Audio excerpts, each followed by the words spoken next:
भरभराटीची दिवाळी आपल्या रावरीत आली. अशा तुंब भरलेल्या बाजारपेठा बघून किती प्रसन्न वाटतं ना.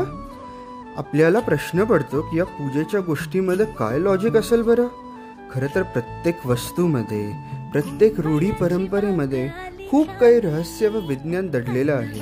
पण बघा की ही दिवाळी प्रत्येकाच्या कलेचे मान ठेवते व प्रोत्साहनही देते. मूर्तिकाराच्या कारागिरीला प्रोत्साहन देते. झाडू विणणे पण एक कलाच की. या कलेची दिवाळी मान ठेवते. पंती बनवणाऱ्या हातांना उत्साह देते. व्यापाऱ्याचे व्यापार वाढवते.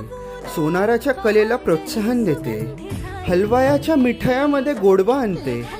दिवाळी सगळ्यांच्या अर्थव्यवस्थेमध्ये खूप भरभराट आणते. जेव्हा आपण आपल्या बाजारपेठेतून खरेदी करतो तेव्हा फक्त आपण आपल्या लोकांच्या घरी दीप ज्योत नाही करत, पण खूप भरभराट, चेहऱ्यावर उत्साह आणतो.